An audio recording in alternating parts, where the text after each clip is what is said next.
کاروبار اور دیگر میدانوں میں مدد کے لیے اللہ تبارک و تعالی نے اپنے محبوب بندوں میں سے چند بندوں کا انتخاب کیا، جنہیں ہم انبیاء کہتے ہیں۔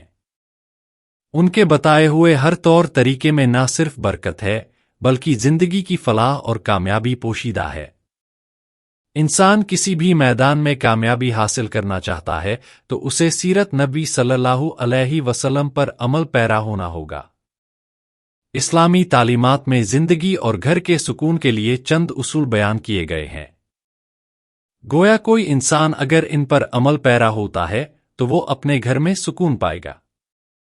انسان گھر میں کسی بھی کام کو سر انجام دے تو فوراً بسم اللہ پڑھے، اس کام کو کرنے سے قبل ہر وقت ذکر الہی میں مشغول رہے۔ جدید دور ہے تو اکثر لوگ اپنے وقت کو گزارنے کے لیے فون کا کثرت سے استعمال کرتے ہیں، جن سے نہ صرف وقت ہاتھ سے جا رہا ہے بلکہ نیکی کرنے کے بھی لمحات انسانی ہاتھ سے پھسلتے جا رہے ہیں۔ کوشش اور اہتمام اس بات کا کرنا چاہیے کہ جب بھی گھر میں کسی بھی کام میں مصروف ہو استغفر اللہ، اللہ اکبر، الحمدللہ یا حیو یا قیوم وغیرہ کے اذکار کو نہ صرف خود اپنی زبان پر جاری رکھیں بلکہ اپنے بچوں کو بھی اس بات کی ترغیب دیں۔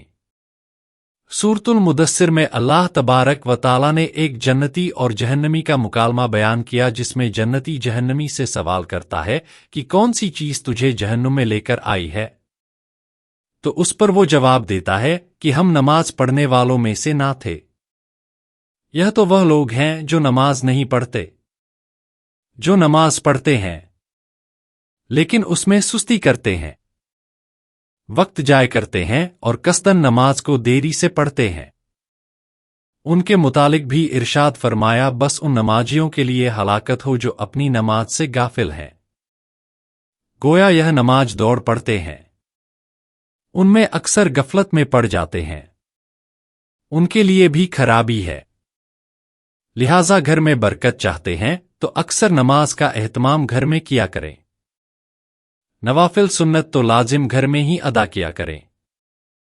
گھر میں نوافل سنت پڑھنے کے بہت سے فوائد ہیں۔ ایک تو بچوں کو دیکھ کر نماز کی ترغیب ملتی ہے، دوسرا گھر میں برکت رہتی ہے۔ گھر میں برکت کے لیے قرآن مجید کی تلاوت کا اہتمام کیا جائے، اگرچہ تھوڑا ہی کیا جائے لیکن روز کی بنیاد پر کیا جائے۔ آپ چاہے تو ایک صفحہ تلاوت کریں، لیکن تلاوت روز کی بنیاد پر ہو سکے تو اپنے بچوں کو ایک صفحہ روزانہ تلاوت کر کے سنائیں، تاکہ ان میں قرآن مجید کی تلاوت کا شوق پیدا ہو۔ قرآن مجید کی کوئی بھی سورت تلاوت کریں، گھر میں برکت کا ہی باعث بنتی ہے۔ جناب رسالت مآب صلی اللہ علیہ وسلم نے فرمایا، ترجمہ حضرت ابو ہریرہ رضی اللہ تعالی عنہ سے روایت ہے کہ رسول اکرم صلی اللہ علیہ وسلم نے فرمایا، اپنے گھروں کو قبرستان نہ بناؤ، یقیناً شیطان ان گھروں سے دور بھاگتا ہے جہاں سور بقرہ پڑھی جاتی ہے، یعنی گھروں میں نماز اور تلاوت قرآن کا اہتمام کیا کرو۔ اہل علم فرماتے ہیں کہ روزانہ رات عشاء کی نماز کے بعد جو شخص سور واقعہ کی تلاوت کرتا ہے، اللہ تبارک و تعالی اس کے رزق میں اضافہ فرماتا ہے۔ صبح صبح سور یاسین کی تلاوت بھی کرنی چاہیے۔ جمعۃ المبارک کو سور کاف کی تلاوت کرنی چاہیے۔ قرآن مجید میں اللہ تبارک و تعالی نے تقوی سے متعلق ارشاد فرمایا، اور جادے راہ یعنی راستے کے خرچ سے لے لیا، یقیناً سب سے بہتر جادے سفر تقوی ہے، اور اہل عقل مجھ سے ڈرتے رہو۔ پھر ارشاد ہوا، یقیناً اللہ تبارک و تعالی کے نزدیک تم میں سب سے زیادہ عزت والا وہ ہے جو سب سے زیادہ پرہیزگار ہے۔ بے شک اللہ تبارک و تعالی سب کچھ جاننے والا باخبر ہے۔ گھر میں برکت کے لیے عمل یہ ہے کہ انسان اللہ سے جس طرح ڈرتا ہے یا اس کی محبت میں مجلس میں مسجد میں سفر میں تقوی اختیار کرتا ہے، ویسے ہی گھر میں جب وہ تنہائی میں ہو، جب اسے کوئی نہ دیکھ رہا ہو سوائے رب کائنات کے، اس وقت بھی وہ تقوی اختیار کرے، اپنی بیوی بچوں والدین اور بہن بھائیوں کے ساتھ حسن سلوک محض اللہ کی رضا کے خاطر۔ یہ عمل بھی گھر میں برکت کا سبب ہے۔ اس میں کوئی دو رائے نہیں کہ جب انسان مل کر کھانا کھاتے ہیں تو اللہ اجل اس میں برکت ڈال دیتا ہے۔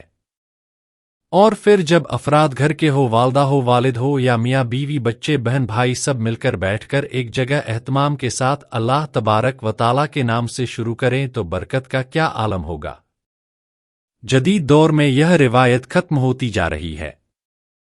اب اگر کوئی اپنے کمرے میں بیٹھا ہے تو وہیں کھانا کھائے گا، اگر کوئی اسٹڈی روم میں ہے تو وہ وہیں کھانا کا اہتمام کرے گا۔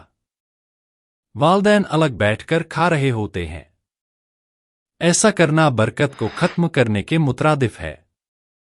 جناب رسالت مآب صلی اللہ علیہ وسلم نے فرمایا، اللہ تبارک و تعالیٰ کے یہاں سب سے زیادہ پیارا کھانا وہ ہے جس پر ہاتھوں کی کثرت ہو، یعنی جہاں لوگ زیادہ ہو۔ آپ صلی اللہ علیہ وسلم نے ارشاد فرمایا، صحابہ نے عرض کیا، یا رسول اللہ صلی اللہ علیہ وسلم ہم کھاتے ہیں مگر سیر نہیں ہوتے، تو فرمایا شاید تم الگ الگ ہو کر کھاتے ہو۔ صحابہ نے جواب دیا ہاں۔ فرمایا اپنے کھانے پر اکٹھے ہو جاؤ اور اس پر اللہ تبارک و تعالیٰ کا نام لو، اس میں تمہارے لیے برکت ڈال دی جائے گی۔ اللہ تبارک و تعالیٰ نے رزق کی تقسیم کے اوقات کار مقرر تو نہیں کیے، لیکن اسلامی تعلیمات سے معلوم ہوتا ہے کہ چند ایسے اوقات کار ہیں جن میں اگر انسان رزق حلال کی تلاش میں نکلے تو اسے نہ صرف رزق ملتا ہے بلکہ اس کے رزق میں اللہ تبارک و تعالیٰ برکت بھی ڈالتا ہے۔ ہماری تہذیب و ثقافت کا یہ حصہ رہا ہے کہ ہمارے بڑے صبح جلدی اٹھ جاتے تھے، فجر کی نماز ادا کرنے کے بعد تلاوت قرآن کرتے تھے اور پھر رزق حلال کی تلاش میں نکل پڑتے تھے، یہاں تک کہ وہ شام کو واپس لوٹ آتے تھے اور عشاء کی نماز کے بعد سو جاتے تھے۔ یہ ایسا وقت ہے رزق حلال کے لیے جس میں نہ صرف انسان زیادہ سے زیادہ اللہ تبارک و تعالیٰ کا فضل سمیٹ سکتا ہے بلکہ اس میں برکت بھی حاصل کرتا ہے۔ لیکن عصر حاضر میں تمام اوقات کار بدل چکے ہیں۔ لوگ اب فجر کے وقت سوتے ہیں اور ساری رات جاگتے ہیں۔ ہم یہ دیکھ سکتے ہیں کہ ان گھروں میں 4 سے 5 افراد کمانے والے ہیں، لیکن پھر بھی برکت نہیں، سکون نہیں، جبکہ ہمارے اجداد میں محض ایک شخص کمانے والا ہوتا تھا اور پورے گھر کو ایک ہی فرد کافی رہتا تھا۔ لہٰذا اگر آج ہم چاہتے ہیں کہ ہمارے گھروں میں اور رزق میں برکت ہو تو صبح جلدی اٹھنے کی عادت ڈالیں اور رات کو جلدی سونے کی عادت ڈالیں۔ اللہ پر توکل کرنا جیسا کہ اس کا حق ہے۔ جو کوئی اللہ تبارک و تعالیٰ پر توکل کرتا ہے تو اللہ تبارک و تعالیٰ اس کے جملہ امور کا کفیل ہو جاتا ہے۔ بے شک اللہ بہت غالب، بڑی حکمت والا ہے۔ محترم ناظرین، ایک مزدور صبح سے شام تک دھوپ میں پسینے سے شرابور ہو کر مزدوری کرتا ہے، اینٹیں اٹھاتا، ریت ڈھوتا۔ شام کے وقت جب سورج ڈھلتا ہے تو اپنی مزدوری جیب میں ڈال کر گھر کا رخ کرتا ہے۔ وہ سکے اس کی محنت کا نچوڑ ہوتے ہیں۔ وہ سکون سے بچوں کے لیے کھانے پینے کی چیزیں لاتا ہے، کبھی گھر کے لیے آٹا، کبھی بچوں کے لیے دودھ، مگر اس کے باوجود اس کی زندگی میں ایک عجیب سی اداسی بسی ہوئی تھی، نہ خوشی کا احساس، نہ اطمینان کا لمحہ، جیسے اس کے گھر کی دیواروں نے سکون سے دشمنی کر لی ہو۔ ہر رات وہ سجدے میں گر کر اللہ تبارک و تعالیٰ سے کہتا ہے، یا رب میں حلال کماتا ہوں، فضول خرچی نہیں کرتا، نماز پڑھتا ہوں، ذکر کرتا ہوں، پھر بھی میرے گھر میں برکت کیوں نہیں؟ مگر جواب خاموشی کے سوا کچھ نہ ہوتا۔ دل بے چین رہتا ہے اور تنگدستی جیسے اس کے دروازے سے چمٹ گئی ہو۔ آخر ایک دن اس نے گاؤں کے ایک بزرگ سے ملاقات کی۔ مزدور نے ان کے سامنے اپنا دکھ رکھا، آنکھوں میں نمی لیے بولا، باجی میں حلال کماتا ہوں، حلال کھاتا ہوں، مگر پھر بھی میرا گھر بے سکونی کا گہوارہ ہے، خوشی جیسے میرے گھر سے روٹ گئی ہے۔ بزرگ مسکراتے ہوئے اور نہایت نرمی سے بولے، بیٹا آج کے دن کی مزدوری سے تم نے کوئی چیز نہیں خریدنی، 2 کلو مٹھائی لینا ہے اور میرے پاس لانا، میں اس پر کچھ دم کروں گا۔ جب شام کو گھر پہنچو تو دروازے پر رکھ کر اپنے کان لگا کر سننا کہ تمہارے گھر کے اندر سے کیا آواز آتی ہے۔ تمہارے گھر میں رکھی ایک چیز تمہاری تنگدستی اور بے سکونی کے حال کا راج کھول دے گی۔ مزدور نے تعجب سے دیکھا مگر چپ کر لیا۔ دن بھر کی محنت کے بعد شام ڈھلے اس نے 2 کلو مٹھائی خریدی۔ جیسے ہی اس نے اپنے گھر میں قدم رکھا تو 3 چیزیں گھر میں تنگدستی بے سکونی کو دعوت دے رہی تھی۔ پہلی چیز، جب دیواروں پر شکر کے بجائے ناشکری ہو۔ کچھ گھروں میں داخل ہوتے ہی ایک عجیب سی خاموشی استقبال کرتی ہے۔ نہ کوئی شور، نہ کوئی چیخو پکار۔ ایسا محسوس ہوتا ہے جیسے ہوا نے بھی سانس روک لی ہو۔ دیواریں جیسے کچھ کہنا چاہتی ہو۔ ان پر لکھی تحریر خاموشی سے سب کچھ کہہ جاتی ہے۔ وہ تحریر جو کسی قلم سے نہیں، انسانوں کے رویوں سے لکھی جاتی ہے۔ یہی وہ لمحہ ہوتا ہے جب گھر میں برکت کے دروازے بند ہونے لگتے ہیں، کیونکہ ان دیواروں پر اب شکر نہیں، شکایت لکھی جاتی ہے۔ جہاں ہر گفتگو میں میرا نصیب کیوں نہیں کی گونج ہو، جہاں زبان پر ناشکری کا زہر اور دل میں مایوسی کی دھن ہو، وہاں رحمت کے قدم نہیں رکتے۔ فرشتے خاموشی سے واپس پلٹ جاتے ہیں اور ان کی جگہ وسوسوں سے سرگوشیاں لے لیتی ہیں۔ کبھی کبھی شیطان دروازے توڑ کر نہیں آتا، ہم خود اس کے لیے دروازے کھول دیتے ہیں۔ جب ہم الحمدللہ کے بجائے کاش ایسا ہوتا کہنا شروع کر دیتے ہیں، جب ہم نعمتوں کو معمول اور خامیوں کو عظیم سمجھنے لگتے ہیں، تو سمجھ لیجئے کہ روشنی کا چراغ بجھنے لگا ہے۔ وہی روشنی جو گھر کو امن دیتی تھی، رزق کو برکت دیتی تھی اور دلوں کو نرم رکھتی تھی۔ ناشکری ایک معمولی احساس نہیں، یہ ایک غیر مریض زہر ہے جو آہستہ آہستہ پورے گھر کی فضا کو کھا جاتا ہے۔ یہ باتوں سے شروع ہوتی ہے، مگر اثر ماحول پر ڈالتی ہے۔ ایک وقت آتا ہے جب گھر بھرا ہوتا ہے، مگر دل خالی، الفاظ زیادہ ہوتے ہیں، مگر سمجھ ختم، اور پھر زندگی کی رونقیں جیسے ایک ایک کر کے رخصت ہونے لگتی ہے۔ شیطان ایسے گھروں میں خوشی سے بسیرا کرتا ہے جہاں زبان ناشکری بولے اور دل شکر کرنا بھول جائے۔ وہ جانتا ہے جہاں شکر نہیں وہاں سجدے بھی بے نور ہوتے ہیں، جہاں شکایت ہے وہاں دعا بھی دروازہ نہیں کھولتی، وہاں ہر دل میں یہ احساس ڈالتا ہے کہ تم محروم ہو، اور انسان اپنی موجودہ نعمتوں کو بھول کر خالی پن کے جال میں پھنستا چلا جاتا ہے۔ یاد رکھیے، شکر صرف الفاظ نہیں، یہ ایک روشنی ہے۔ یہ وہ روشنی ہے جو اندھیروں کو پیچھے دھکیلتی ہے، جو فرشتوں کو متوجہ رکھتی ہے، اور جو شیطان کے قدموں کو جلا دے۔ جس گھر میں زبان الحمدللہ کہنا سیکھ لے، اس گھر کی چھت بھی دعا بن جاتی ہے۔ اگر آپ چاہتے ہیں کہ تنگدستی کا سلسلہ ٹوٹ جائے، بے سکونی کی جنجیریں کٹ جائے اور گھر میں روشنی خود چل کر آئے، تو سب سے پہلے اپنے الفاظ کو بدلیں، کیونکہ جب دیواروں پر شکر لکھا جاتا ہے تو رحمت خود ان الفاظ کو پڑھنے آتی ہے۔ 3 چیزیں گھر میں تنگدستی بے سکونی کو دعوت دیتی ہے۔ دوسری چیز، جب آنکھیں عیب ڈھونڈنے لگے۔ آنکھیں عیب ڈھونڈنے کی عادی ہو جائے۔ کبھی سوچا ہے کہ جب تیری آنکھیں کسی کمی کی تلاش کرنے لگے تو تیرے نصیب کی روشنی کیوں ختم ہو جاتی ہے؟ کیوں گھر کا سکون تیرے ہاتھ سے ریت کی طرح پھسلنے لگتا ہے؟ کیوں ہر چیز ہونے کے باوجود دل خالی، روح بوجھل اور فضا بے رونق لگتی ہے؟ اس لیے کہ وہ آنکھ جو محبت کے لیے پیدا ہوئی تھی، اب تنقید کا ہتھیار بن چکی ہے۔ وہ نگاہ جو رحمت کے منظر دیکھنے والی تھی، اب صرف دوسروں کے عیب تلاش کرتی ہے۔ اور جان لیں، جس گھر میں عیب ڈھونڈنے والے بستے ہیں، وہاں برکت نہیں رکتی، وہاں شیطان اپنا ٹھکانہ بناتا ہے۔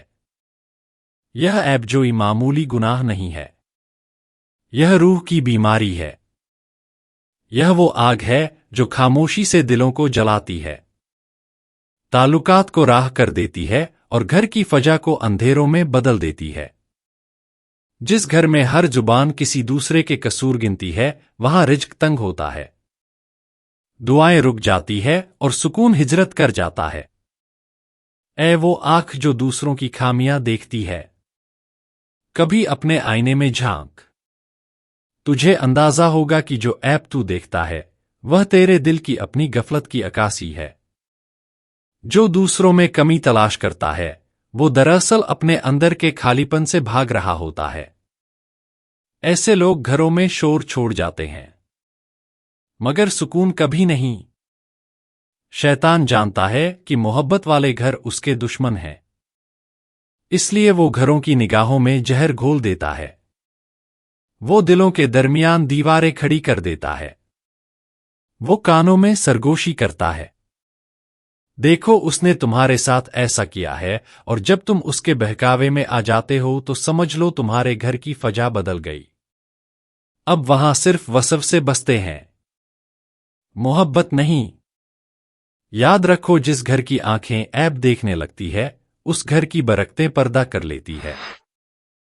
جہاں نگاہ میں بدگمانی ہو وہاں فرشتے نہیں آتے، وہاں شیطان رقص کرتا ہے، ناچتا ہے۔ اس کی ہنسی تمہیں سنائی نہیں دیتی مگر تمہاری ہر بے سکونی اس کی فتح کی گواہی دیتی ہے۔ دلوں کو جوڑنے والی آنکھیں جنتی ہوتی ہے اور توڑنے والی آنکھیں جہنمی ہوتی ہے۔ رحمت ان گھروں میں اترتی ہے جہاں نگاہیں پردہ ڈالنا جانتی ہے، جہاں زبان محبت تلاش کرتی ہے، جہاں دل دوسروں کے لیے دعا کرتا ہے، نہ کہ عیب بیان کرے۔ مومن اگر چاہتا ہے کہ تیرے گھر سے تنگدستی کا سایہ رخصت ہو جائے، بے سکونی کی جنجیریں ٹوٹ جائے تو اپنی نگاہ کو پاک کر۔ عیب دیکھنے کے بجائے خوبی دیکھ۔ عیب چھپانے والا اللہ تبارک و تعالیٰ کا دوست بن جاتا ہے اور عیب پھیلانے والا شیطان کا۔ جب آنکھیں محبت سے دیکھنے لگتی ہیں تو رحمتیں خود دروازہ کھول کر آتی ہے۔ جب آنکھ دوسروں کی کمی میں الجھ جائے تو سمجھ لے کہ شیطان تیرے ذہن میں اتر چکا ہے۔ تیسری چیز، جب دروازے دعاؤں سے نہیں آوازوں سے کھلے۔ کیا تم نے کبھی سوچا ہے کہ گھر وہ جگہ ہے جہاں امن اترنا چاہیے، جہاں ہر سانس میں محبت کی خوشبو ہونی چاہیے، جہاں دروازے کھلے تو اسلام کی روشنی پھیلے؟ لیکن اگر وہی دروازہ شور، تلخی اور چیخو پکار سے کھلے، وہاں جہمت نے جگہ لے لی ہے۔ جب گھروں کے دروازے سلام سے خالی ہو جائے تو وہاں فرشتے نہیں آتے۔ جب الفاظ بھاری ہو جائے تو وہاں فضا بھی بوجھل ہو جاتی ہے، اور جب گفتگو میں تلخی پیدا ہو جائے تو برکت زمین سے اڑ جاتی ہے۔ یہی وہ لمحہ ہے جب شیطان دروازہ کھولتا ہے اور کہتا ہے اب یہ گھر میرا ہے۔ گھر کا شور صرف آوازوں کا نہیں ہوتا، یہ دلوں کے شور سے جنم لیتا ہے۔ جب ماں کا دل دکھی ہو، ماں کا چہرہ بوجھل ہو، بچوں کے لہجے میں کرواہٹ ہو، تو یہ شور دیواروں سے ٹکرا کر واپس آتا ہے، اور آہستہ آہستہ وہ شور گھر کے در و دیوار سے روشنی کھینچ لیتی ہے۔ پھر وہی گھر جو کبھی سکون کا گوارا تھا اب بے برکتی کا مرکز بن جاتا ہے۔ یہ شور صرف الفاظ نہیں، یہ رحمت کے فرشتوں کے لیے بند دروازے ہیں۔ وہ گھر جہاں آوازیں اونچی ہو، جہاں زبان تیز ہو، جہاں دلوں میں برداشت نہ ہو، وہ گھر اصل شیطان کا ٹھکانہ بن جاتا ہے، کیونکہ شیطان کو خاموشی نہیں شور پسند ہے، اسے وہ گھر پسند ہے جہاں بحث ہو مگر دعا نہ ہو، جہاں غصہ ہو مگر صبر نہ ہو، جہاں میں ہو مگر ہم نہ ہو۔ اگر تم چاہتے ہو کہ تنگدستی تیرا مقدر نہ بنے تو اپنے گھر کے دروازے آوازوں سے نہیں دعاؤں سے کھولو۔ سلام کو اپنی دہلیز کا پہلا لفظ بناؤ، درود کو اپنے دروازے کا پہرے دار بناؤ۔ جب زبان سے سلام نکلتا ہے تو فرشتے جواب دیتے ہیں، لیکن جب زبان سے شور نکلتا ہے تو رحمت کے دروازے بند ہو جاتے ہیں۔ ہر گھر میں خوشحالی، رزق، برکت اور محبت اس وقت اترتی ہے جب اس گھر کا پہلا کلمہ سلام ہو۔ ناظرین، اللہ تبارک و تعالیٰ سے دعا ہے کہ اللہ تبارک و تعالیٰ نیکی کی بات کو سننے، سمجھنے اور اس پر عمل کرنے کی توفیق عطا فرمائے۔ میرا سنانا اور آپ کا سننا اپنی بارگاہ الہی میں قبول اور منظور فرمائے اور ہمارا خاتمہ ایمان پر فرمائے۔ آمین یا رب العالمین۔